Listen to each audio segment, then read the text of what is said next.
Assalamualaikum warahmatullahi wabarakatuh. Waalaikumsalam warahmatullahi wabarakatuh. Kami di sini dari kelompok 3 Umum Paitan ingin berdiskusi tentang putusan 25/PDT/Sus/Paigit/2024 Jakarta Pusat. Sebelumnya kami ingin perkenalkan diri terlebih dahulu. Nama saya Muhammad Faikal Stefan dengan NPM 2312 Perkenalkan, nama saya Muhammad Rahman dengan NPM 235 Saya Sofran Muhammadoko dengan NPM 2312012007. Nama saya Ketika Putri NB dengan NPM 23120145. Perkenalkan, nama saya Jasmine Suraya dengan NPM 2312011258. Jadi teman-teman semua, kita mulai dari kronologi terlebih dahulu ya. Jadi singkatnya, kasus putusan 25/PDT/Sus/Paigit/2024 dari PN Jakarta Pusat ini berasal dari KSPP BMT Alat Amanah Sumedang yang mengajukan permohonan pilot secara sukarela di Pengadilan Jakarta Pusat pada 24 Juni 2024. Berarti dari awal memang bukan digugat kreditor ya, tapi dari dalam koperasi sendiri. Benar. Latar belakangnya karena sejak tahun 2020 koperasi mengalami kerugian signifikan. Jadi bahkan koperasi tersebut tidak mampu membayar kewajiban kepada anggota dan pihak lain.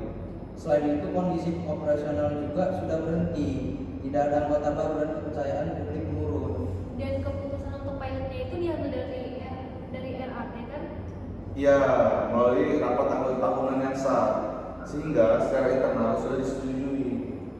Nah, saya ingin tanya, dalam kasus ini siapa yang berkedudukan sebagai pemohon dan termohon?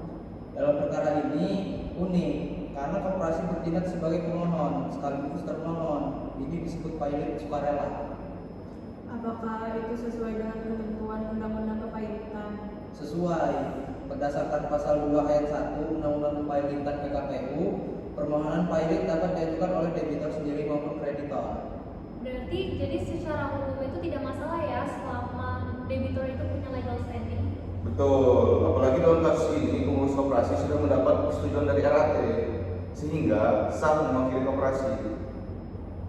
Kalau alasan pengajuan pilotnya sendiri apa yang paling utama? Alasan utamanya adalah tidak mampuan membayar utang yang sudah jatuh tempo. Nah, ini tuh udah sesuai dengan syarat di Undang-Undang Kepailitan. Iya, dalam pasal 2 ayat 1 disebutkan bahwa syarat pilot adalah pertama itu 1. Memiliki 2 atau lebih kreditor. Yang kedua, ada utang yang telah jatuh tempo dan dapat ditagih. Nah, dalam kasus ini bahkan ada beberapa kreditor termasuk individu dan bank, sehingga unsur tersebut terpenuhi.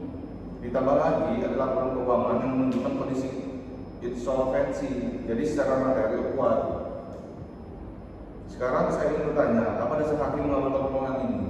Karena syarat formil dan material terpenuhi. Dari sisi formil, permohonan itu diajukan sesuai prosedur menggunakan advokat dan diajukan ke pengadilan yang berwenang. Sedangkan dari sisi material, terbukti adanya utang yang tidak dapat dibayar dan lebih dari 1 kreditor. Hakim juga menggunakan prinsip pembuktian sederhana atau sumir sesuai pasal 8 ayat 4 Undang-Undang Kepailitan PKPU. Artinya tidak perlu pembuktian mendalam dong, cukup dibuktikan secara garis besar.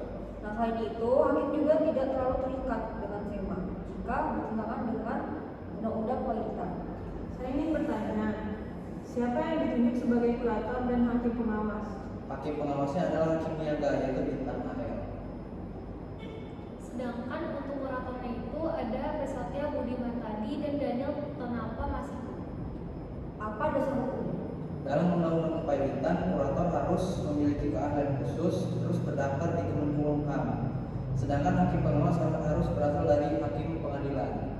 Jadi tugas hakim pengawas itu mengawasi jalannya proses pemberesan harta pilot oleh kurator. Kalau sudah diputus pilot, akibat hukumnya tuh apa aja sih? Yang paling utama adalah debitur kehilangan hak untuk mengurus dan menguasai hartanya. Semua harta masuk dalam budel pilot dan dikelola oleh kurator. Selain itu, semua kreditor akan dibayar secara proporsional sesuai prinsip pari passu pro rate pare. Kapan sih sebenarnya putusan ini mulai berlaku?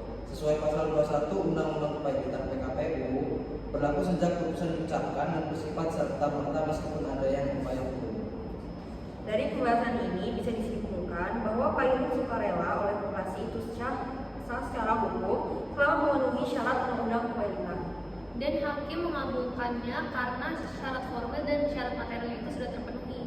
Selain itu, pilot menjadi solusi terakhir ketika koperasi sudah tidak mampu beroperasi.